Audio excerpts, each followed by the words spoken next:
ఇక వరంగల్లోని భద్రకాళి అమ్మవారి ఆలయం వద్ద ఓ యువకుడు చేపట్టిన వినూత్న నిరసన గత 2 రోజులుగా వివిధ రాజకీయ పార్టీల ఆలయ ప్రాంగణం వద్ద నిరసన చేపడుతున్నటువంటి నేపథ్యంలో దేవాలయాలను రాజకీయ వేదికలుగా మార్చొద్దంటూ కూడా ప్లకార్డులతో నిరసన వ్యక్తం చేశారు.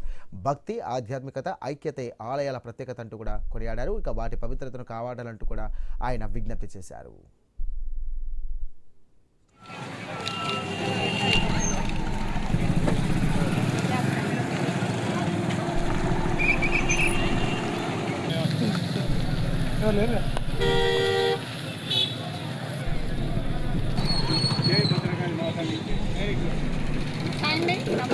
ఒక సామాన్య భక్తుడు అయితే తను గుడికి సంబంధించి ఎలాంటి రాజకీయాలు చేయొద్దు, మీరు ఒకసారి అతను చూపించే ప్రయత్నం వాస్తవాన్ని కూడా భద్రకాళి అమ్మవారి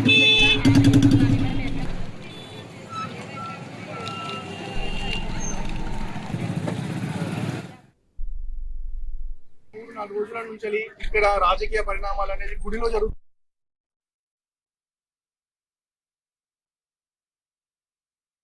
వాళ్ళు ఏమైనా రాజకీయాలు బయట చేసుకోవాలి, కానీ వీళ్ళు వచ్చేసి టెంపుల్ లోపల తడి బట్టలతో ఒక పార్టీ వెళ్ళిపోయింది. తర్వాత వచ్చేసి నెక్స్ట్ డే ఇంకో పార్టీ వెళ్ళిపోయింది. ఆ 2 పార్టీలు ఏదో చేసిందని చెప్పేసి నెక్స్ట్ 3వ పార్టీ వచ్చేసి పసుపు నీళ్ళతో ఒక చేసి సామాన్య భక్తులకు ఇది ఒక దేవాలయం అండి. దేవాలయంలో సామాన్య భక్తులు వచ్చేసి దర్శనం చేసుకోవాలి. కానీ మొన్న 3 రోజులు గత 3 రోజుల నుంచి ఇక్కడ ఒక నాటకీయ రాజకీయ పరిణామాలు జరిగి సామాన్యుల భక్తులు కూడా దర్శనం చేసుకోలేక భయభ్రాంతులకు గురయ్యారు. నిన్న రక్షకులు, బండ్లు, పోలీసులు వాళ్ళ ధర్నాలు ఇవే జరుగుతున్నాయి తప్ప సామాన్య భక్తుల గురించి ఆలోచించట్లేదు. నేను ఏమంటున్నా అంటే మీ రాజకీయాలు ఏమన్నా ఉంటే మీ పార్టీ ఆఫీస్లో లేకపోతే మీ ఇంటి దగ్గర మీకు రోడ్లు ఉన్నాయి నిరసన చేసుకోవడానికి, ఏమైనా ఫైట్ చేసుకోవాలనుకుంటే మీరు ఇంకెక్కడైనా ఫైట్ ఒక ప్లేస్ తీసుకోండి. అంతేగాని ఈ గుడిలో వచ్చేసి సామాన్యంగా మన గుడికి ఎందుకు వస్తాం, ఒక ప్రశాంతత కోసం వస్తాం. ఆ ప్రశాంతత దెబ్బతినే విధంగా మీరు ఇక్కడికి వచ్చేసి రాజకీయం చేయడం అనేది చాలా తప్పు. దానికి నిరసనగా నేను గత 3-4 రోజుల నుంచి ఇక్కడ రాజకీయ పరిణామాలు అనేది గుడిలో జరుగుతున్నాయండి.